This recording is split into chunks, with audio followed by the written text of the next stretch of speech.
Muito bem. Obrigado por me lembrar. Bom, então é muito importante que nós tenhamos então essa consciência de que é necessário um esforço, ao mesmo tempo a espera, né, de uma confirmação, né, de uma graça dessa personalidade suprema que é Deus, que nós conhecemos como Krishna. Tá bom? Muito bem. Então, dito isso, é muito importante que nós entendamos o seguinte: o que é espiritualidade? Isso é um tema que eu vou desenvolver numa outra palestra na semana que vem. O que é espiritualidade? Comumente confunde-se espiritualidade por processos terapêuticos, processos de cura, meditação, yoga, enfim, caridade, boa moral, bons costumes, bom comportamento, virtudes, né? Tudo isso é confundido com espiritualidade. Conversas com seres que já morreram, né? Enfim, a tradição espírita ou é, de candomblé, etc, etc. Na verdade, nada disso significa espiritualidade. Tá? O que significa espiritualidade? Espiritualidade significa tudo aquilo que remete a uma relação com o ser transcendental que é Deus, ou seja, tudo que remete à religiosidade. Religiosidade no sentido de nos religar à nossa origem. Tá? Isso é espiritualidade. Tá? Qualquer outra atividade com trabalhos energéticos, trabalhos terapêuticos, trabalhos de disciplina mental, trabalhos de caridade, né? Enfim, fazer o bem ao próximo, amar ao próximo, tudo isso não é um reflexo ou não significa que você tenha uma relação com Deus ou que você busque, né, de fato, a transcendência, que você busque Deus. Por quê? Um ateu, ele pode facilmente também manifestar essas características.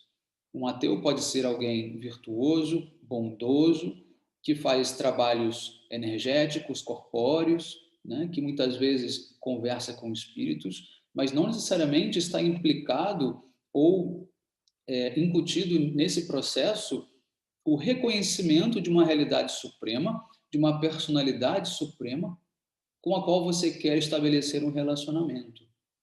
Tá? Tudo isso que eu descrevi para vocês está no âmbito material, do mundo material. Né? Você trabalhar a sua Kundalini, os seus chakras, tudo isso é material. Está num plano sutil, no entanto, é material, pertence ao corpo físico. Tá? Você trabalhar a sua mente, fazer meditação, técnicas de controle mental, isso também está no mundo material. Isso pertence ao nível do corpo sutil, porém ele é material. Então, os Vedas descrevem que nós temos um corpo físico composto de 5 elementos e um corpo sutil composto de mente, inteligência e falso ego. Tá? Então, muito bem. Os pranas do corpo, né, os canais de áreas vitais do corpo, todos eles são materiais. Pertencem aos 5 elementos. Os chakras pertencem aos 5 elementos, né? Mais especificamente ao elemento éter, fogo, né? Água, numa combinação, né? Então, tudo isso que hoje é tratado como espiritualidade, na verdade, não tem absolutamente nenhuma relação com o que é de fato essa realidade transcendental, nosso relacionamento com Deus, e o que pode de fato fazer com que nós deixemos de nascer nesse mundo material. Então, uma pessoa que busca desenvolver a sua espiritualidade é uma pessoa que busca o quê? Estabelecer um relacionamento com Deus, da maneira como você possa entendê-lo, tá? Mas isso é basicamente, né, uma definição de espiritualidade, tá? Então, ao estabelecermos esse relacionamento com Deus, aí sim nós podemos romper com o ciclo de nascimentos e mortes, romper com o samsara. Esse samsara é o que faz que nós voltemos a nascer e morrer, né? Indefinidamente. Então, todo o esforço, né, do ser humano deve ser o quê? deixar de nascer e deixar de morrer, romper com esse ciclo de nascimentos e mortes e entrar na morada transcendental onde não há morte, tampouco há nascimento, apenas uma eterna bem-aventurança. Então, essa é a meta da vida, né? Essa é a meta que os Vedas nos colocam. Tá? Os Vedas nos apresentam um processo de religiosidade, de espiritualidade, justamente baseado nisso, né? Como não nascer mais nesse mundo material. Bom, dito isso, agora nós podemos entrar, então, um pouco mais no nosso tema. Tá? Bom, vamos entender, então, o que é o karma, os diferentes tipos de karma, e depois fazermos uma relação com tudo que está, né, envolvido nesse tema. Mais especificamente com a questão da culpa histórica, que hoje está sendo muito explorada, né, politicamente, como se houvesse uma relação direta, né, entre aqueles que estão vivendo aqui hoje, né, e herdaram, né, um passado, né, que foi criado por outras almas, por outros seres, né, e que simplesmente veio como uma reação, né? Mas não necessariamente existe aí uma relação direta, né, conosco e com o passado, tá? Mas o fato é que o karma, né, karma em si, a palavra karma em sânscrito significa ação, simplesmente isso, ação, tá? Ou trabalho. Muitas vezes ela é empregada em frases muito comuns na Índia, uma conversa entre pessoas, onde uma pessoa diz para outra: eu vou fazer o meu karma hoje, né? Ou seja, eu tenho que trabalhar, tá?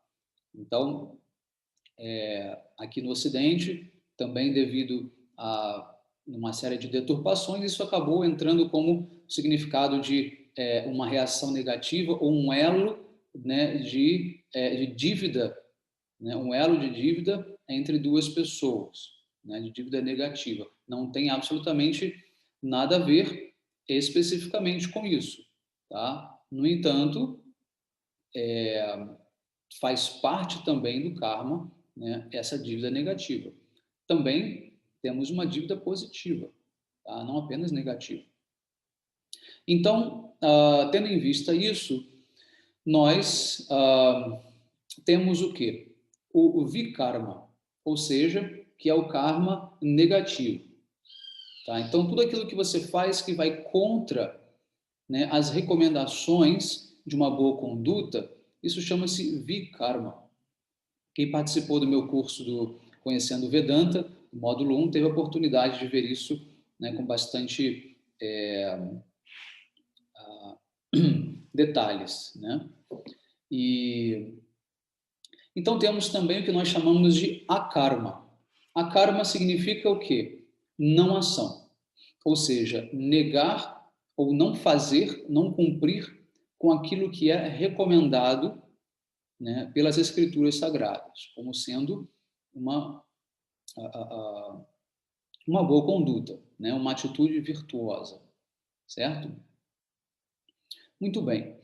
Então temos também aquilo que nós chamamos de sukarma, ou seja, são as atividades positivas, atividades que promovem, né, o bem-estar, que promovem a vida, né? O prefixo su significa especial, significa algo auspicioso, né? Algo que traz o benefício, né? Algo que é benéfico para, né, para todos, de modo geral. Tá? Então, tudo que nós fizemos, né, em vidas passadas nos trouxeram ao que nós somos hoje. Então, é muito comum nós vemos pessoas reclamando, né, das suas vidas, né, reclamando da influência de outras pessoas nas suas vidas, da influência da política nacional, né, da influência do meio ambiente, na influência da sua família, na influência da sua cidade, dos seus vizinhos, etc, etc. Né? Como se nós fôssemos vítimas, né, de todos eles, da influência de todos eles, né, e a causa dos problemas das nossas vidas serem a influência deles. Na verdade, é justamente o oposto. O que nos fez cair nesse contexto, o que nos fez estar cercado por essas pessoas, é justamente o que nós fizemos e escolhemos em vidas passadas. E agora estamos colhendo esses frutos, sejam eles positivos ou não. Tá certo? Então, é sempre muito importante que nós façamos uma autocrítica, uma autoobservação. Por que eu estou vivendo tal situação? Não é culpa do outro. É o que eu fiz no passado que me trouxe até essa situação agora, né? Vai depender de mim o quê? Também a maneira como eu vou sair dessa situação. Dependendo da forma como eu vou reagir a essa situação, eu poderei sair dela ou poderei me enredar cada vez mais dentro dela. Correto? Então, partindo desse pressuposto, nós podemos fazer uma seguinte análise. Nós temos livre-arbítrio? Sim, nós temos livre-arbítrio. Né? Deus nos concedeu o livre-arbítrio. Por quê? Sem o livre-arbítrio, simplesmente nós seríamos como robôs, né? Condicionados, né? Pela própria natureza ou pela própria vontade divina. Mas Deus não quer isso. Deus nos oferece o livre-arbítrio por quê? Porque Deus deseja que nós tenhamos a espontaneidade do amor, a espontaneidade do serviço. Isso vai refletir na nossa relação com Deus. Tá? Então, o fato de nós termos a independência da ação, né, implica o quê? Que nós tenhamos a possibilidade de amar a Deus espontaneamente, né, conscientemente, voluntariamente. Tá? Então, isso faz com que esse nosso amor seja genuíno, seja um amor verdadeiro. E assim Deus possa, então, receber esse amor verdadeiro de nós. Seria muito mais fácil se ele nos condicionasse, se ele nos impusesse, né, uma situação em que nós automaticamente estaríamos conectados com ele, mas isso não seria um amor de verdade. Então, em função de ter que nos dar o livre-arbítrio para permitir que nós tenhamos essa conexão amorosa com ele de maneira espontânea, ele corre o risco de que nós também façamos o mau uso desse livre-arbítrio para outros assuntos da nossa vida. Então, automaticamente, nós temos o quê? A nossa identificação com a matéria, a nossa identificação com o corpo sutil, com o corpo grosseiro, e passamos a dedicar o nosso amor a outras pessoas e não somente a Deus. A outros seres, objetos. Nós nos apegamos ao mundo material, às pessoas, aos objetos, dedicamos o nosso amor, o nosso serviço a elas e nos esquecemos de Deus. Em função disso, nós começamos o quê? A gerar karma, a gerar ação e reação das nossas escolhas. Então, esse livre-arbítrio, tá, ele vai começar ao quê? A ficar limitado, cerceado pelas nossas próprias escolhas, né, erradas. Ou seja, o livre-arbítrio se torna uma ameaça contra ele mesmo. Você tem o livre-arbítrio de escolher se você vai para a direita ou para a esquerda. Na medida em que você escolhe ir para a direita, você encontra uma situação X. Se aquilo for uma armadilha e você ficar preso, automaticamente o seu livre-arbítrio não permite mais que você possa sair daquela armadilha. Você agora tem que esperar que outra pessoa venha de fora para te tirar daquela armadilha. Tá certo? Então, o livre-arbítrio, ele existe, mas ele já não está mais 100% disponível para nós. Esse é o grande problema hoje. Hoje nós temos disponível, de acordo com o nosso karma, muito pouco desse livre-arbítrio. Então, quando alguém diz para você, você é capaz de mudar a sua realidade, você é capaz de criar o seu mundo, você é capaz de moldar o teu universo, basta você desejar, basta você querer, basta você educar a sua mente, que você consegue transformar tudo, porque a realidade é uma realidade quântica, né? Tudo é um oceano de energia. Será que isso é real? Será que isso é possível? Não mais. Talvez tenha sido lá no começo, né? Quando você entrou na sua primeira encarnação, quando você tinha todo o seu livre-arbítrio pleno, mas você fez um mau uso dele. E agora? Agora você não pode mais moldar o mundo ao seu desejo, porque simplesmente você mesmo se colocou dentro de vários obstáculos. Você mesmo colocou ao redor de você uma série de obstáculos, né? E que você já não pode mais ultrapassar sozinho. Então, muito cuidado com essas promessas de que basta pensar positivo que tudo acontece, basta você mentalizar uma coisa que ela acontece. Não é verdade. Infelizmente, não é verdade. Seria muito fácil, seria muito bom se assim fosse. Mas, além de não depender só de mim, depende também dos outros seres, que também estão interagindo conosco com os seus karmas. Então, imagine essa grande orquestra de quase que infinitos seres vivendo, né, ao mesmo tempo, e todos tendo os seus karmas, né, a serem cumpridos e, ao mesmo tempo, dependendo da interação com os demais seres. É uma conta que ninguém consegue fazer, é uma organização que nenhum computador conseguiria fazer, só mesmo Deus, na presença de Paramatma, situado dentro do nosso coração, consegue criar essa teia de organização e fazer com que cada pessoa receba o seu karma, né, exatamente na medida em que ela precisa, sem demorar um segundo e sem se distanciar um centímetro que seja daquela situação que ela precisa viver. Mas isso depende dos outros também.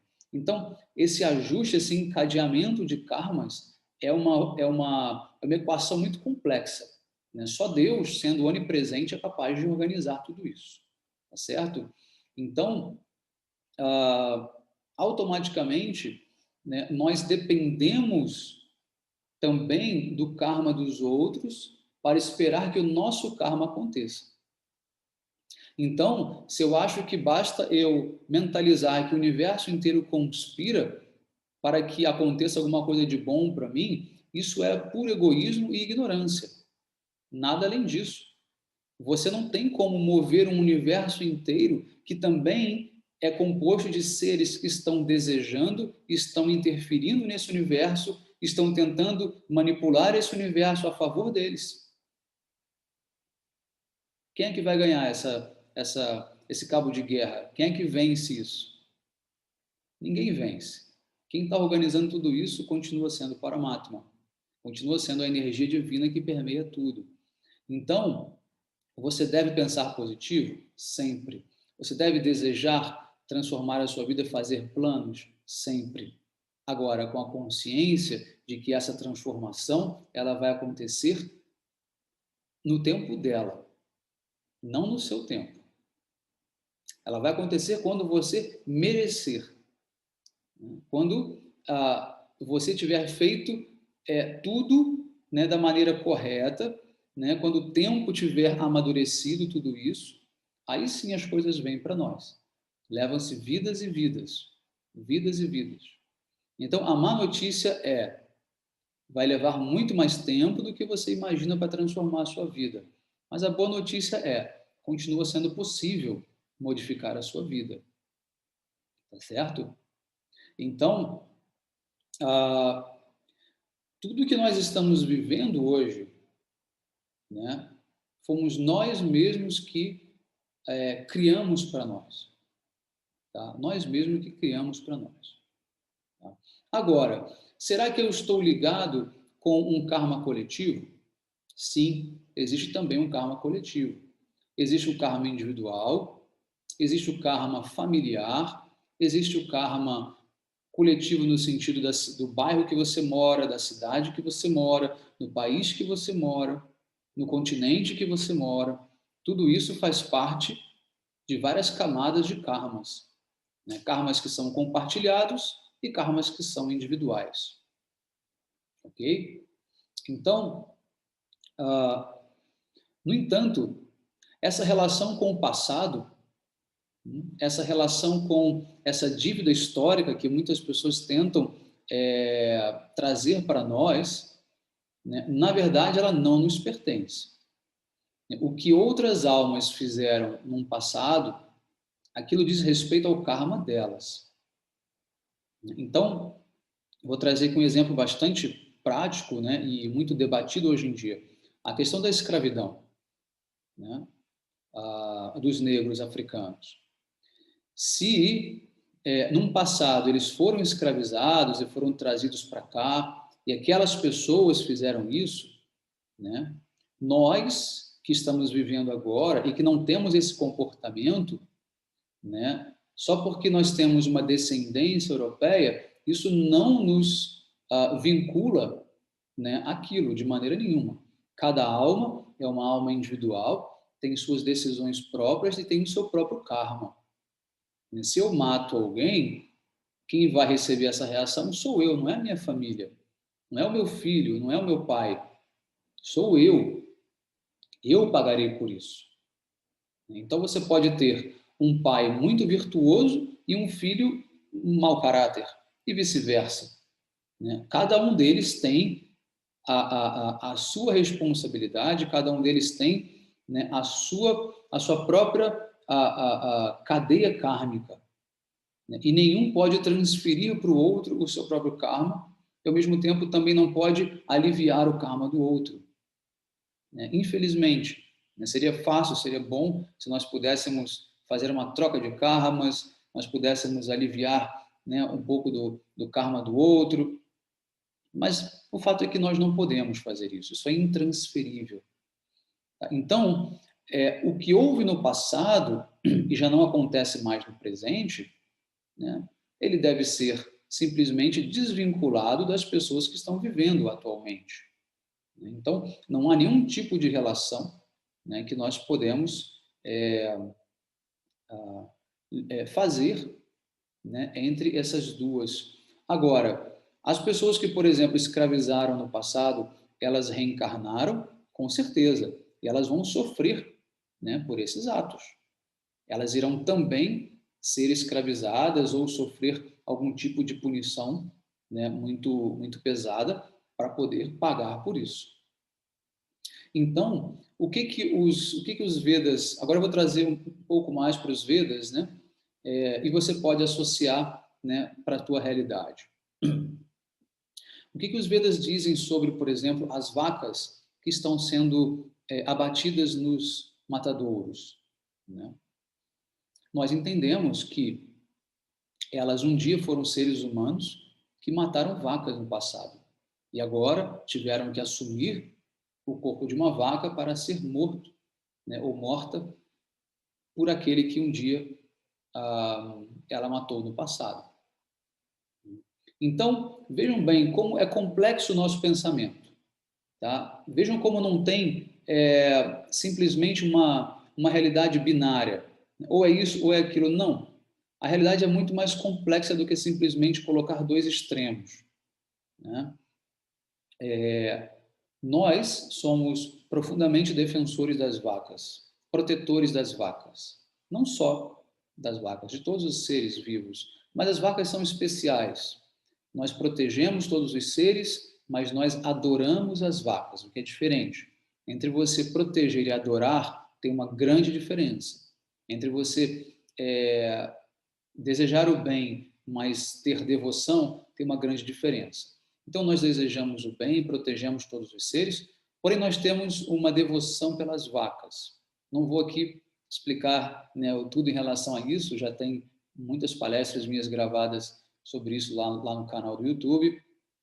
Inclusive, quem ainda não conhece o canal, por favor, visite, se inscreva, assista às aulas, tá bom? Bom, o fato é que, mesmo que nós tenhamos profunda adoração às vacas, isso se refere ao corpo da vaca, à entidade vaca, não à alma que está dentro dela. A alma que está dentro dela é uma alma que um dia fez, inclusive, mal às vacas, e hoje está pagando o seu karma nascendo como vaca para ser morta. E agora, como sair, né, dessa encurralada? Muito simples. Nós não queremos que esse ciclo de mortes continue, nós não queremos que haja a vingança, nós queremos que haja o quê? O perdão. Então, nós entendemos que todos devem perdoar. Então, por isso, nós protegemos as vacas, né? Nós não deixamos que elas sejam mortas, mas, ao mesmo tempo, né, nós procuramos conscientizar as pessoas para não mais matar vacas. Por quê? Porque esse sentimento de querer matar uma vaca, um animal, é um sentimento, na verdade, de vingança, né? Um sentimento de vingança que está ali dentro da alma, né? Então, nós precisamos romper com esse ciclo kármico, né? Por quê?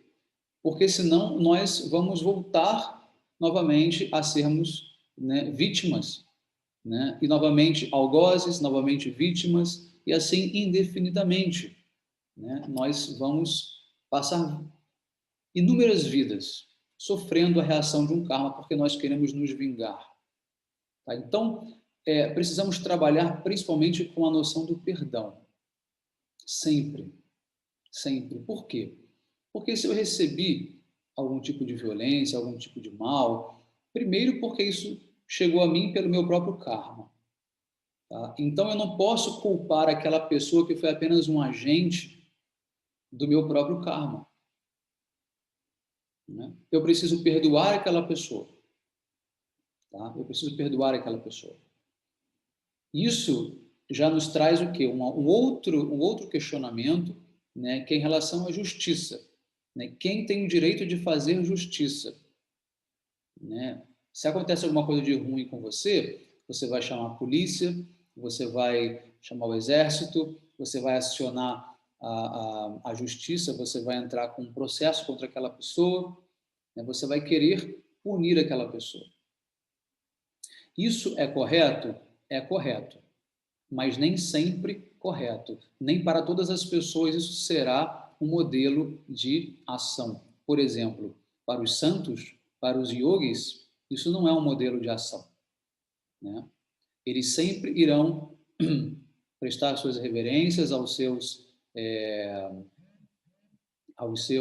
algozes, eles irão orar para que Deus os proteja, para que Deus abençoe eles, né? E o santo simplesmente deixará nas mãos de Deus a punição a ser dada para aquela pessoa.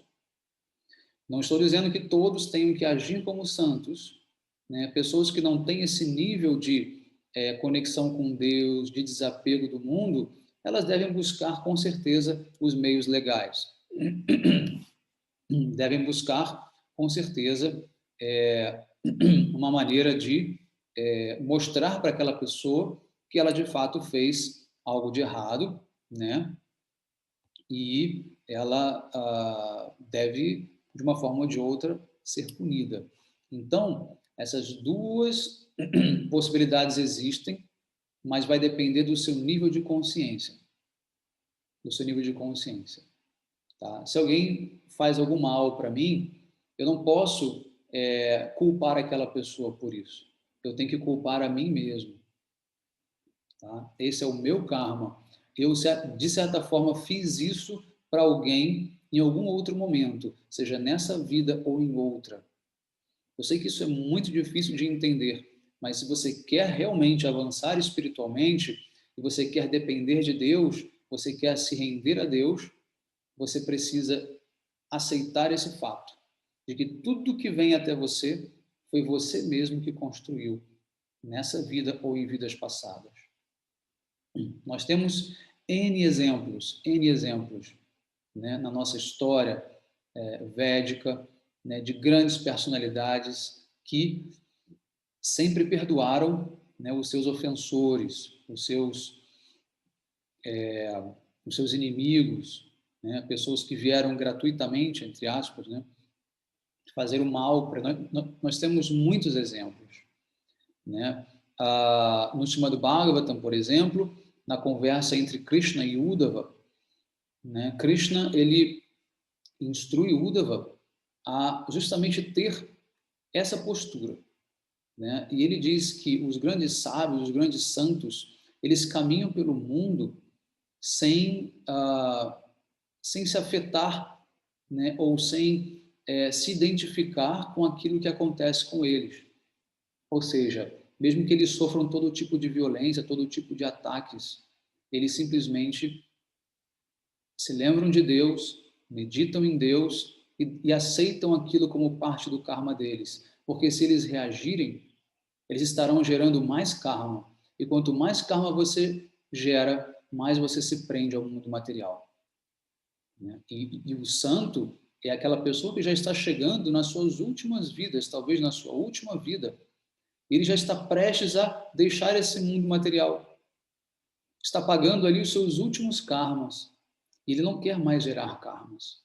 Ele quer simplesmente deixar este mundo. Então ele aceita qualquer coisa, porque ele está rendido a Deus, né? Então, ele sabe que qualquer coisa que esteja acontecendo com ele, Deus está vendo, né? E ele entende que Deus é o seu maior protetor. E tudo que vem até ele é, de certa forma, uma misericórdia de Deus. É uma aceitação de Deus. Então, é necessário que nós tenhamos essa maturidade, que nós possamos nos elevar, né, a esse nível de consciência mais desapegada, mais, vamos dizer, compassiva, né, capazes de perdoar o tempo todo, né? O prefixo per, né, significa o quê? Um superlativo, né? Então, perdoar significa doar além daquilo que seria comum. Ou seja, você se doa ainda mais, né, para aquele que veio te ofender, né, ou te agredir. É como você dar a outra face, na história de Jesus, por exemplo. Você oferece a outra face, né? Se for do seu destino receber um outro tapa, você recebe um outro tapa. Se não for, você não vai receber. Você não vai receber. Tá? O karma, ele vem para nós, os frutos do karma, eles amadurecem, tá? E eles caem sempre na hora certa. Não tem atraso, nem demora, e nem adiantamento, né? Antecipação do karma. Então, tudo que você tiver que receber, você vai receber. Muito bem. Dito isso, vamos agora para uma outra etapa, né, desse raciocínio, que é o seguinte.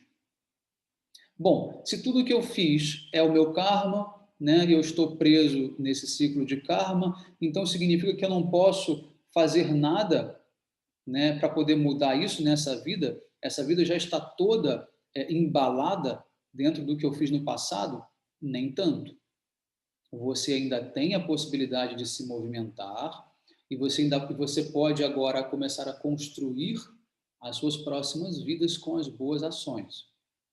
Então, o que você já tem nessa vida, você fez e construiu nas vidas passadas, e o que você irá levar para as vidas futuras é o que você está fazendo nessa vida, tá?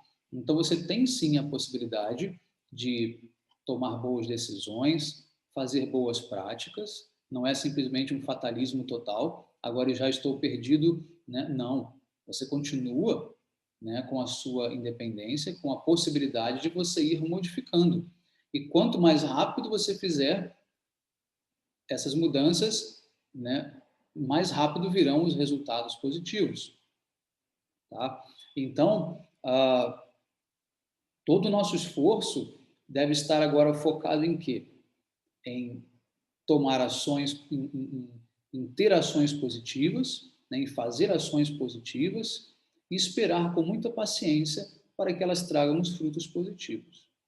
Enquanto vierem os frutos negativos, nós simplesmente aceitamos com paciência, com resignação, com devoção, né, com reconhecimento, né, e fazendo sempre a meia-culpa, né, a culpa é minha, tá? Então, partindo desse princípio, não há inocentes no mundo. Não há ninguém que esteja sofrendo gratuitamente nenhum tipo de violência. Tá? Essa é a diferença entre um materialista e um espiritualista. Então, a visão materialista de vida, né, materialismo dialético, marxista, por exemplo, implica no quê? A realidade é apenas uma relação de forças, né? Uma luta constante de forças, de classes, né? De, de seres que estão lutando pela sobrevivência, etc., etc. Né? Tudo isso é uma visão materialista, ou seja, tudo o que acontece é fruto apenas de uma ação imediata, né? E não existe nenhuma causa por trás. Eles não reconhecem a lei do karma, eles não reconhecem várias vidas, eles não reconhecem a transcendência. Então, essa é a diferença entre um materialista e um espiritualista. O espiritualista é aquele que entende que existe uma inteligência superior por trás, regendo e organizando tudo, e que tudo que eu estou vivendo hoje, eu já cultivei em vidas passadas, e agora isso está me chegando. Agora isso está me chegando. Então, não existem inocentes no mundo. Ninguém morre sem causa, ninguém sofre uma violência sem causa, à toa, né, por acaso. Bala perdida existe? É claro que não existe bala perdida. Aquela bala tinha o endereço certo. Chegou a hora daquela pessoa deixar o corpo dela. E se ela deixou o corpo dela daquele jeito, é porque ela fez alguma coisa. Seja ela uma criança, um bebê, muita gente pensa, mas o que essa criança fez para merecer? Não fez nessa vida, mas fez em várias outras vidas. Fez em várias outras vidas. Então, nós temos que perder um pouco essa inocência de ver as crianças, principalmente, como sendo seres celestiais, seres puros, divinos. Né? A criança nasce pura, o ambiente o corrompe. Isso é uma visão materialista. Ali não está uma criança, ali não está um adulto, ali não está um velho, ali está uma alma que já viveu milhões e milhões de vidas, uma alma que está vindo, né, atuando de maneira muitas vezes negativa, né, e está sofrendo as consequências, né, desses seus atos.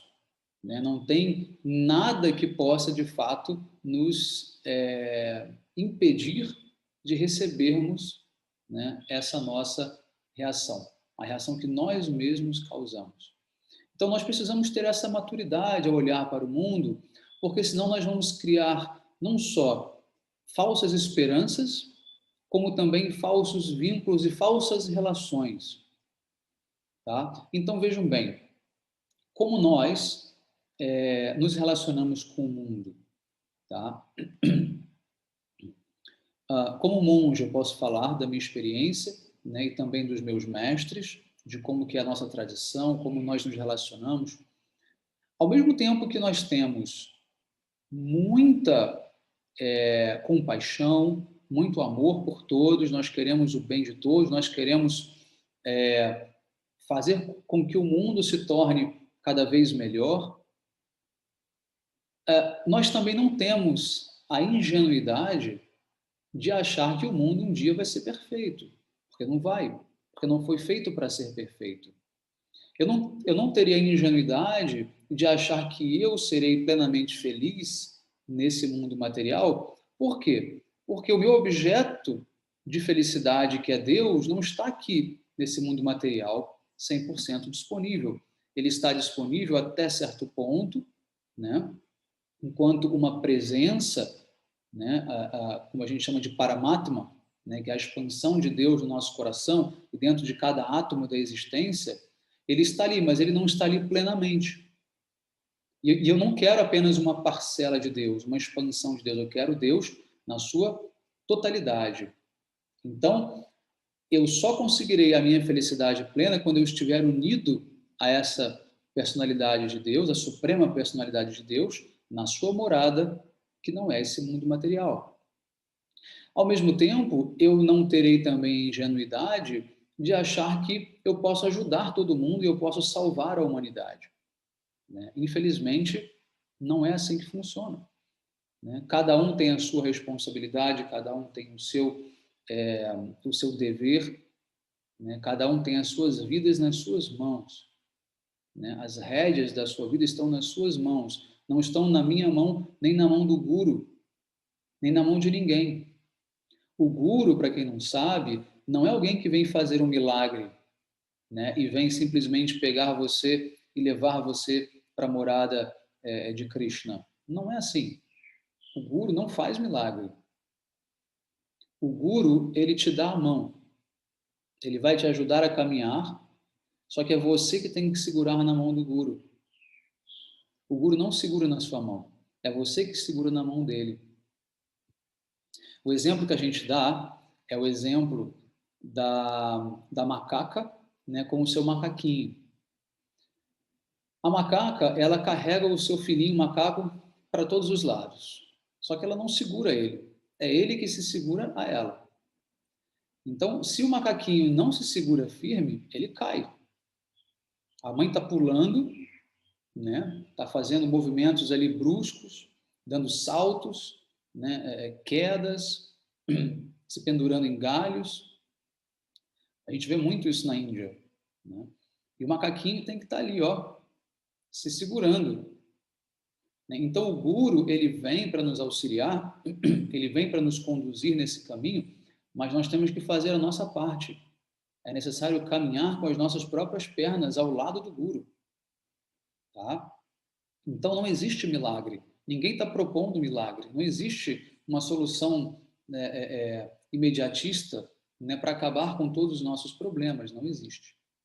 Então, a mensagem de hoje é: nós devemos assumir essa responsabilidade e nós devemos entender que existe um processo, né, de mudança e transformação das nossas vidas. Não é como muitos falsos, né, guias da nova era que propõem, né, uma mudança drástica da realidade meramente com processos de mentalização. Tá? Ah, mas eu vi uma pessoa que fez isso e ela conseguiu o que ela estava buscando. Foi coincidência, porque era do karma dela conseguir aquilo naquele momento, independente dela fazer aquela técnica ou não. Né? Quantas pessoas tentam ficar milionárias? Aí, uma pessoa que tem um bom karma de se tornar milionário, ele faz enfim, traça uma estratégia, né? Consegue ficar milionário, e ele acha que se todo mundo fizer aquilo, todo mundo vai ficar milionário. É verdade? Não é verdade. Aí ele começa a vender cursos caríssimos, e ele diz, não, basta você fazer isso que você vai ser tão milionário quanto eu. Aí, em meio a, sei lá, 200 mil alunos que ele tem, ele consegue ali 20, 30 alunos que realmente se tornaram milionários, porque tinham no seu karma se tornar milionários nessa vida. Aí ele coloca aqueles 20, 30 para gravar um vídeo, dizer que deu certo, mas quantos ali por trás não estão e não vão conseguir, né, ficar milionários? Por quê? Porque não é assim que funciona. Ah, mas se ele não tivesse tentado, se esforçado, ele também não ficaria.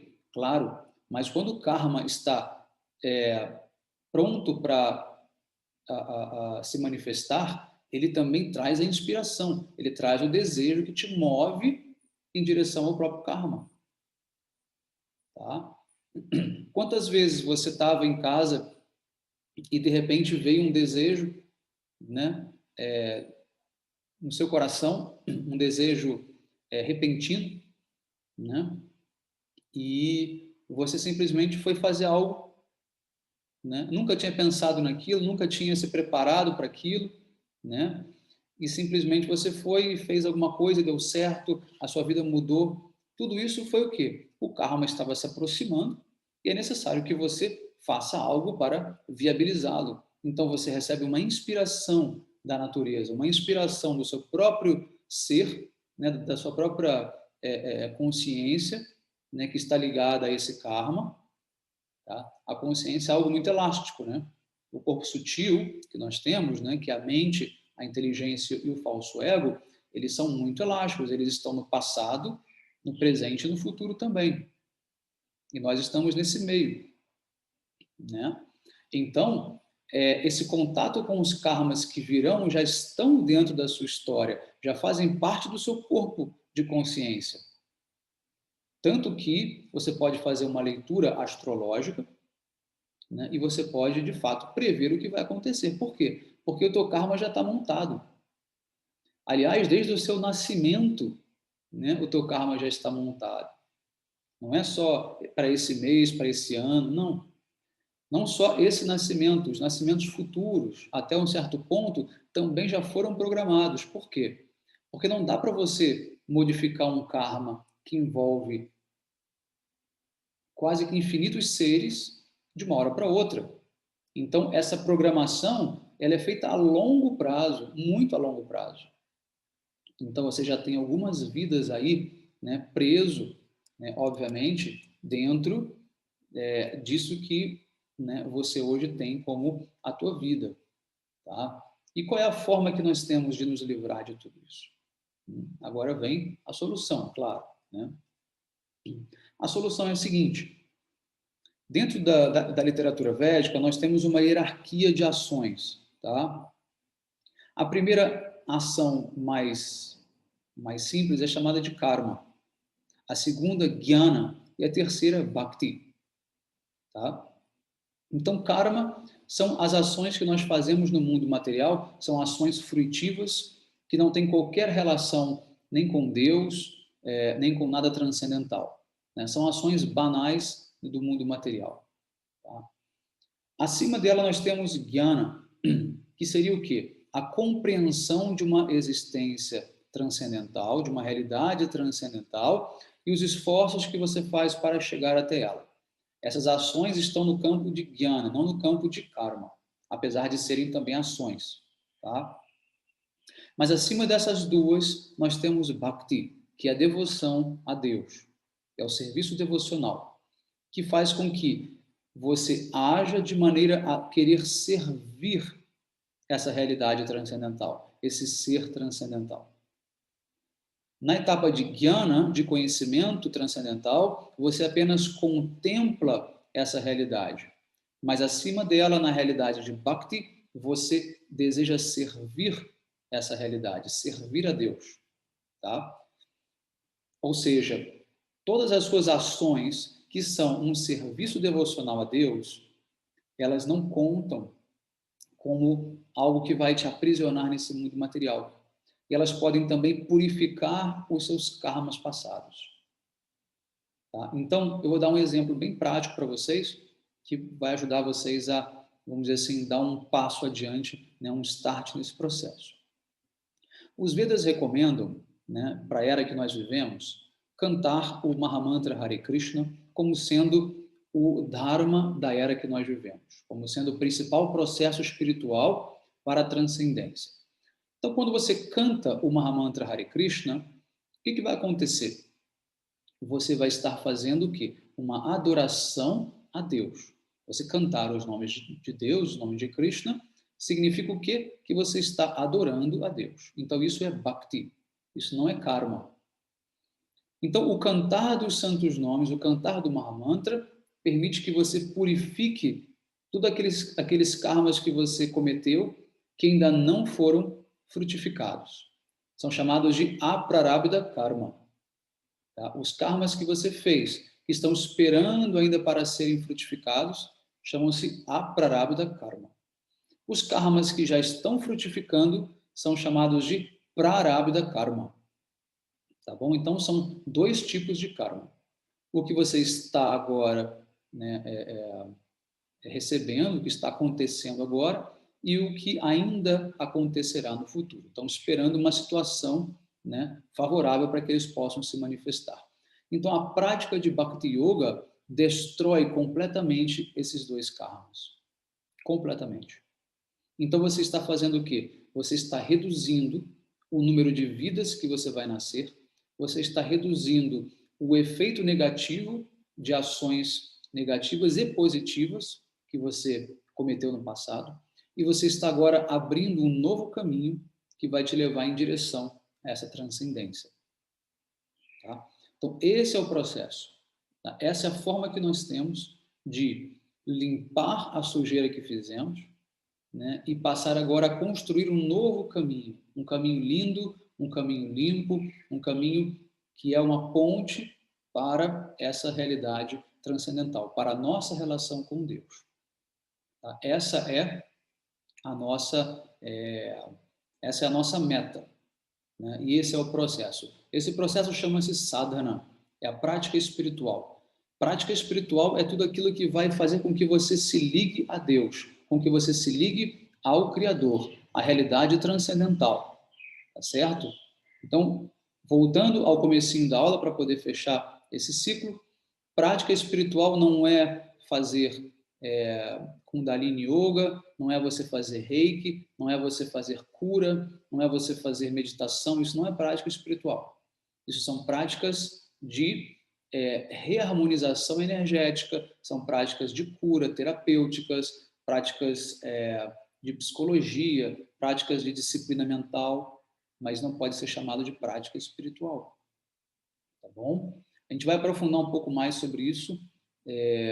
Na semana que vem eu vou anunciar, vou divulgar a próxima palestra, que será o que é espiritualidade. Tá bom? Muito bem, então a gente vai encerrando por aqui e queria saber se alguém tem algum comentário, alguma pergunta para fazer. Pode ou escrever aqui no chat ou então abrir o áudio e perguntar também. Bom dia, Mahavir. Bom Divina. dia. Espera aí, eu vou... Ah, não precisa de abrir a câmera, né?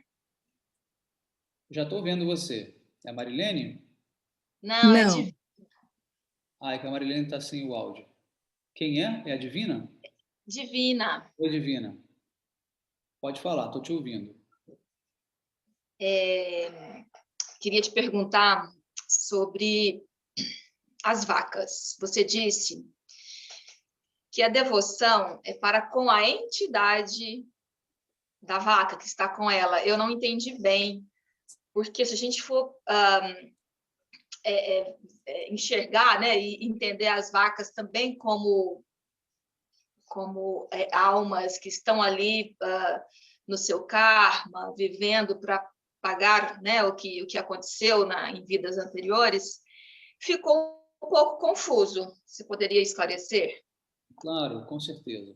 Olha, quando eu falei que nós não adoramos, perdão, que nós adoramos as vacas enquanto entidades e não as almas que estão dentro delas, é porque você pode ter almas, né, dentro, ali encarnadas num corpo de vaca, mas que sejam, assim, que estejam justamente pagando, né, esse karma de um dia terem matado vacas, né, e agora serão mortos. Então, você tem a entidade viva em si, que é o corpo dela, que é o que ela representa, né, aqui dentro dessa terra, né, dentro das nossas relações, mas você tem diferentes almas que encarnam nesses corpos de vaca.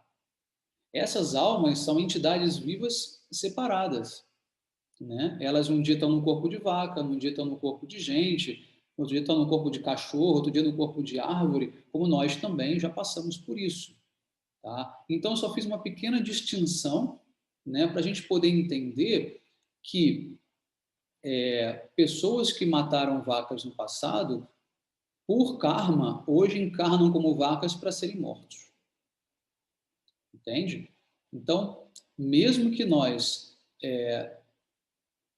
protegemos as vacas, amemos as vacas, nós entendemos também que a alma que está ali dentro e hoje vai para um abatedouro tinha um karma para ser cumprido. Tá? É simplesmente esse raciocínio. Mahavir, gratidão pela explicação. Ficou ainda uma dúvida. A minha questão seria a seguinte: então, se a vaca é sagrada, se temos essa devoção à vaca, seria pelo que ela representa, porque a vaca em si é ali um corpo, né? É matéria, e ali dentro habita uma alma né, que tem aí toda a sua história, o seu karma, seria mais ou menos isso, pelo que a vaca representa? Exatamente, exatamente. A vaca, ela representa uma das mães que nós temos nesse mundo. Nós temos 7 mães nesse mundo. A mãe biológica, a ama de leite, a enfermeira, a mulher do guru, uma brahmane, a mãe terra e a vaca. Tá? São 7 mães que nós temos ou podemos ter, né? Vamos dizer assim, que tem o arquétipo de mãe, tá? Nesse mundo. Então a vaca, ela é sagrada, né? Não porque ela é um ser de outro mundo e tal, mas simplesmente porque ela tem um amor de mãe, né? Ela serve, ela dá o leite, né? O corpo dela é um excelente fertilizante que é utilizado na agricultura, é também um remédio. A urina da vaca também é um grande remédio, né? A vaca em si, a vibração do corpo da vaca está em Satoguna, que é no modo da bondade, ou seja, ela traz uma atmosfera de paz, uma atmosfera, né, de bondade.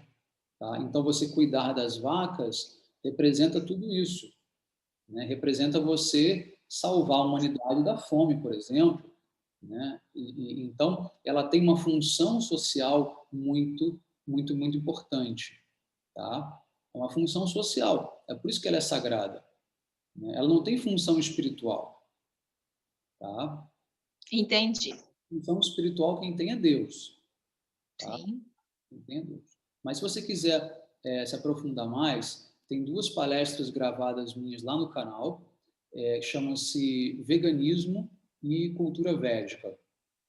Tá? Então, quando eu falo sobre o veganismo, eu abordo bastante essa questão das vacas, e explico muitos detalhes sobre as vacas também.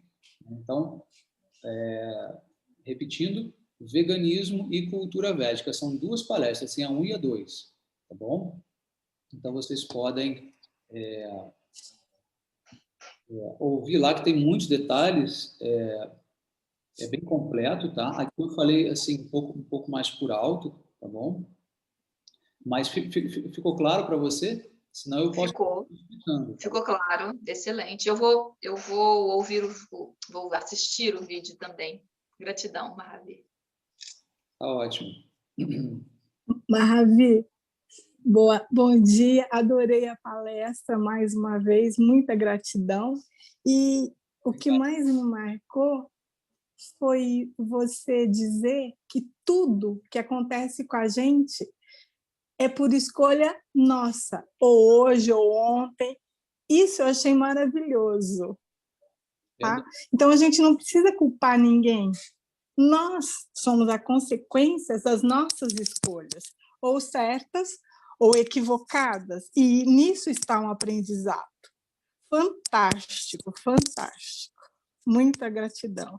Bom, Marilene, fico feliz que você tenha compreendido, né, e apreciado, né, esse ensinamento. É um ensinamento muito profundo, nem todo mundo está pronto para isso, porque a grande tendência a maioria das pessoas é se livrar da responsabilidade, né? É atribuir responsabilidade a terceiros e sempre encontrar desculpas, né, para justificar os seus problemas.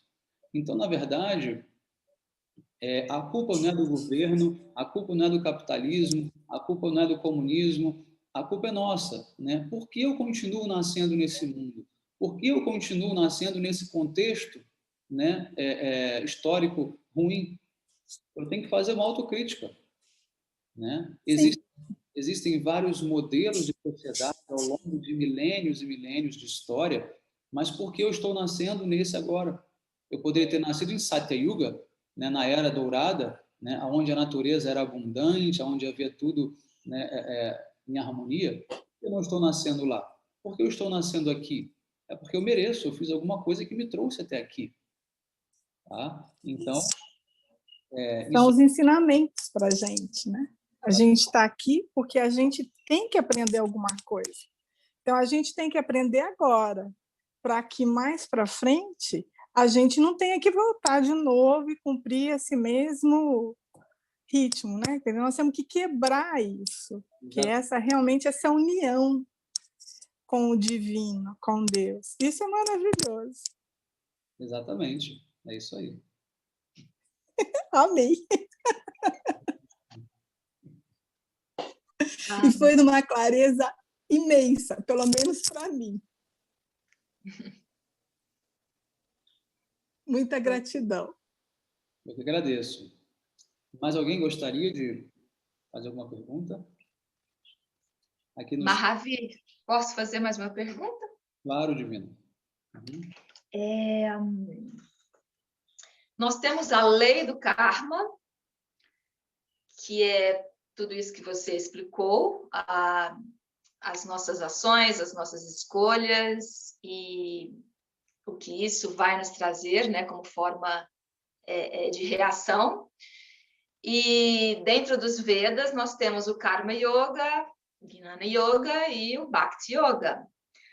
O karma, eu posso entender assim, estou te colocando isso, o Karma Yoga como agir sem esperar o fruto dessa ação, que é o que nos é ensinado, né? Esses 3 caminhos.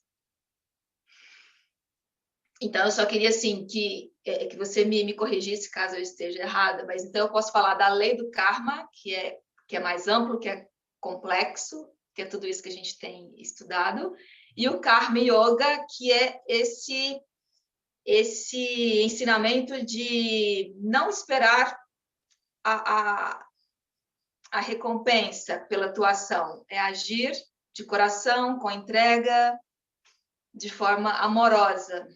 É isso, né? Deixa eu só fazer uma pequena correção. Sim. O Karma Yoga, né, de acordo com como Krishna apresenta no Bhagavad Gita, ele significa você oferecer os frutos das suas ações para Deus, tá? Só que não é com o objetivo principal de agradar a Deus ou servir a Deus, mas sim de você se livrar de uma reação negativa, né? Por quê? Tudo que nós fazemos tem que ter como princípio uma oferenda a Deus, senão você paga a reação, né, negativa. Então, o verso do Gita que diz Yad karos yad jasnasi yad juhos dadasyat yad tatasasi konteya tat purusha madarpanam. Ou seja, o que quer que você faça, Krishna fala para Arjuna, o que quer que você faça como sacrifício, né, como trabalho, como pensamento, como austeridade, né, tudo isso você deve oferecer a mim, né, para que eu possa te purificar. Tá? Só que a motivação principal do Karma Yoga não é exclusivamente a felicidade de Deus, mas sim o quê? Você se livrar de uma reação negativa. Tá? Então, a diferença do Bhakti Yoga para o Karma Yoga é essa. O Bhakti Yoga, você vai oferecer esses mesmos frutos da sua ação para Deus, mas com o objetivo de agradá-lo. Tá? Não uma reação pecaminosa. Tá? Isso é importante. Deixa eu até anotar, porque eu não tinha feito essas observações. O que você mencionou sobre o karma, de você não ter apego às reações do karma, isso é um outro tipo de yoga, né? Chamado Karma Sannyasi Yoga, que Krishna também descreve lá no Bhagavad Gita, tá bom? Sim. É uma outra variação, mas o Karma Yoga em si, ele tem esse princípio, tá? Não é o simples desapego pelos frutos, mas é oferecer os frutos para Deus. Tá bom? Tá, entendi, perfeito. E só mais uma dúvida, eu perdi quando você mencionou os tipos de karma.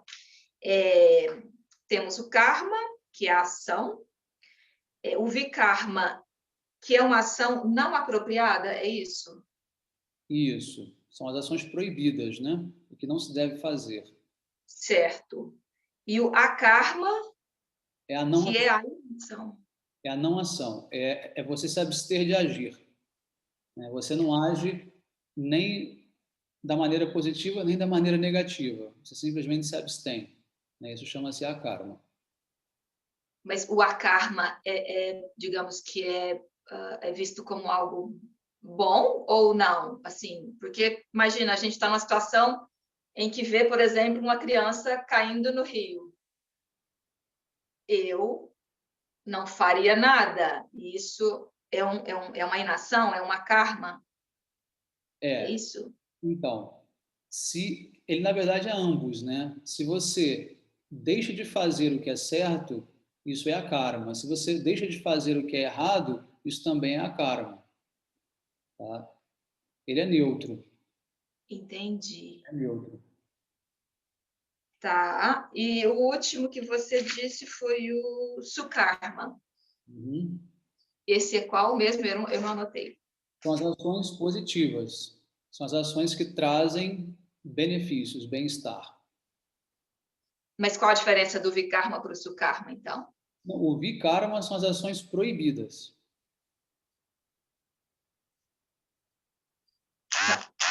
Peraí, então eu anotei errado. Eu anotei que o akarma que são as ações proibidas. Não, não. O akarma é a abstinência da ação. É você se manter neutro, você não agir. Ai, tá certo. Ai, eu confundi aqui na anotação. Tá? Tá, sukarmas positivas, certo. É porque eu tenho outras anotações aqui de um outro professor, por isso que deu uma confusão, então. Tá ótimo. Ok, gratidão, Mahavi. Imagina. Aqui no chat, a Nereida pediu para eu falar sobre a pandemia. Muito bem. Bom, nós podemos concluir que a pandemia é um karma coletivo, né? A pandemia como um todo é um karma coletivo, porque todos nós estamos passando por ela, mas dentro dela, cada um vai reagir de uma maneira diferente. Algumas pessoas já faleceram, outras estão doentes, outras sequer nem vão pegar o vírus, outras faliram, outras ficaram milionárias. Então, cada um tem uma reação dentro, né, desse karma coletivo, que de modo geral a gente pode tomar como sendo um karma negativo, mas que para algumas pessoas pode ser muito positivo, né? Tudo sempre tem os dois lados, né? Mas basicamente, como acontece uma pandemia? Tá? Como que os Vedas explicam isso? É bem interessante essa história. Em uma camada da atmosfera, tá? Nós temos uma camada onde os sons ficam acumulados. Todo o som produzido aqui no planeta, tá? Ele vai até uma certa altura do espaço e se acumula ali. Né? Como vocês sabem, um som ele não se perde, ele se propaga, né? E obviamente que essas ondas sonoras elas ficam mais, vamos dizer assim, elas perdem força, né? Por isso que o som audível ele desaparece, mas aquelas ondas sonoras elas continuam viajando, tá? Então, e elas vão se acumulando numa camada que fica ao redor da Terra, tá? Quando a produção de sons negativos é superior, acontece uma poluição sonora, tá? Então, é claro que nós vivemos já uma poluição sonora, não só aqui no nosso planeta, mesmo aqui né, nessa área aqui, né, onde todos podemos ouvir, o que dirá lá em cima, aonde o som se acumula. Tá? Então, quando existe uma poluição sonora muito, muito pesada, isso recai sobre o planeta como uma forma de reação através de pandemias. Tá? Então, qual seria a melhor maneira para nós eliminarmos, né, essa poluição sonora? Produzindo sons positivos. Né? Então, cantando mantras. Mantras com o nome de Deus, né, são os sons mais positivos que existem. Então, recentemente, não, mais ou menos lá por maio, junho, né, organizaram uma grande meditação mundial, né, para a cura, né, do coronavírus. Muito positivo, uma atitude, né, louvável, mas a gente pode questionar: será que a meditação é o melhor meio para se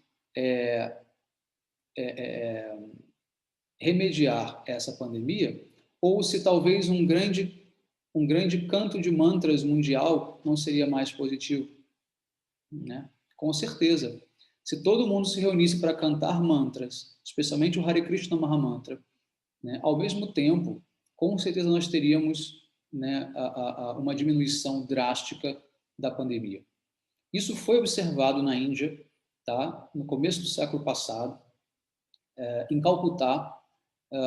Eles estavam tendo uma grande pandemia lá, uma grande epidemia, né, perdão, uma epidemia muito forte. Não havia mais meios de ninguém se curar, e a única forma foi que eles encontraram, seguindo a orientação de um yogi, né, que era sair pelas ruas todos em procissão cantando mantra. E eles fizeram isso. E é uma coisa assim, sabida e conhecida lá na Índia, isso foi noticiado em jornais, etc., que após eles fazerem 7 dias de procissão cantando os mantras, a epidemia estancou, parou completamente. Tá? Então, essa vibração sonora do mantra, do nome de Deus, ela é muito poderosa, muito poderosa. Ela é capaz de purificar tudo e todos. Então, se você canta, tá, o mantra constantemente, você também vai criar uma certa blindagem em você. Eu não vou aqui dizer que quem canta o mantra não pega o coronavírus, longe disso, mas você pode criar uma certa proteção, tá, no seu campo sutil, tá, que pode prevenir muitas doenças. Tá? Nós sabemos que as doenças, elas chegam até nós primeiro pelo lado sutil, depois é que elas entram no corpo grosseiro. Tá? Então, se você tem o teu corpo sutil muito protegido, né, automaticamente você não contrai doenças. Né? Isso significa o quê? Você tem uma mente forte, uma mente purificada, uma mente que canta mantras, é uma mente forte, harmonizada, sadia, né? E que, em consequência, ela se torna um campo de força, porque a nossa mente não está aqui na região da cabeça, a nossa mente está no corpo todo, né? Ela é um campo, né, de consciência, a nossa mente, tá? Então, a palavra mantra significa isso. Man é mente, tra é conduzir. Então, o mantra é um veículo para a mente.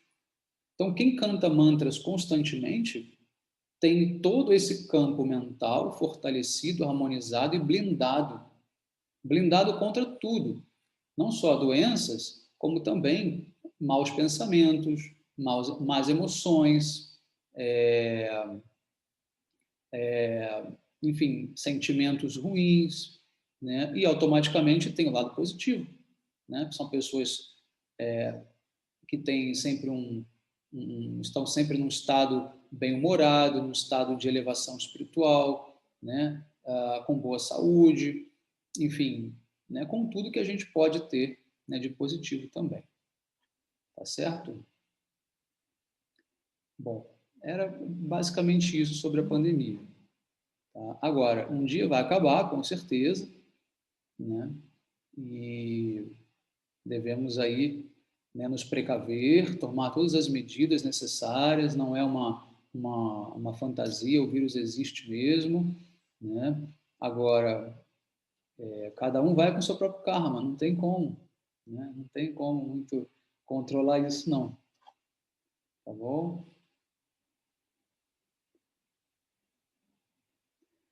Mais alguma pergunta?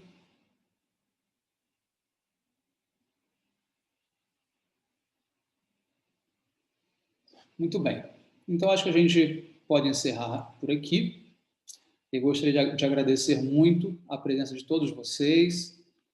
E, para quem não me conhece ainda, podem acessar as minhas redes sociais. No Instagram, Mahavir_Swami. No Facebook, Mahavir Swami.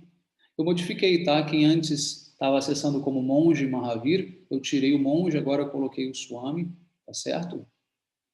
Tenho também o meu site, Eu vou escrever aqui no chat para todo mundo, para poder ficar mais fácil. Tem meu site, que é www.bvmahavirmaharaj.com. Lá vocês encontram vários textos, artigos, enfim.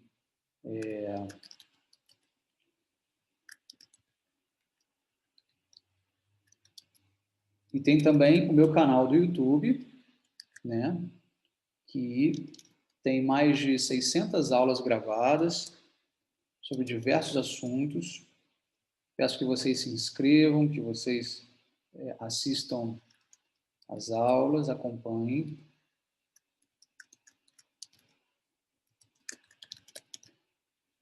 E, bom, já está tudo aqui no chat, tá bom? O site, as redes sociais. Gostaria também de pedir a vocês, quem puder, fazer qualquer doação de qualquer valor para ajudar na minha missão, será muito bem-vindo. Lá no meu site você tem um link para fazer as doações, tá?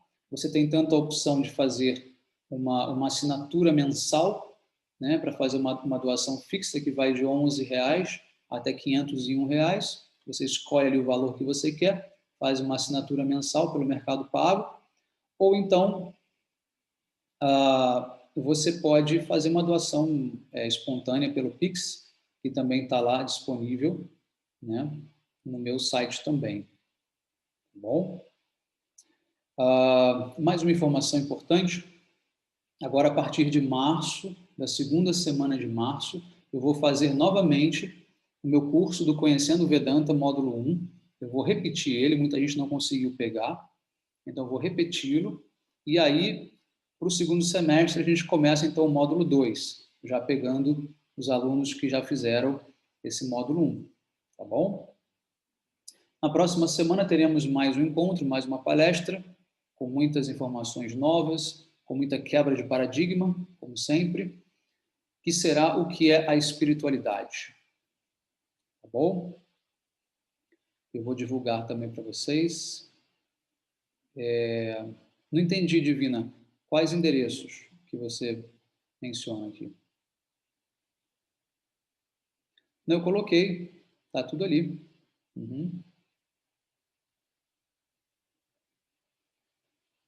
Ah, não, peraí, peraí, que eu mandei mensagem só para uma pessoa só. Meeting. Peraí. Que bom que você me avisou, que eu mandei as mensagens, mas foi para uma pessoa só.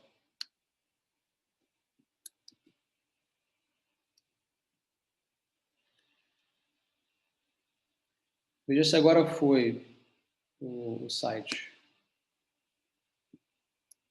Foi, né? Pronto, agora eu mandei o resto.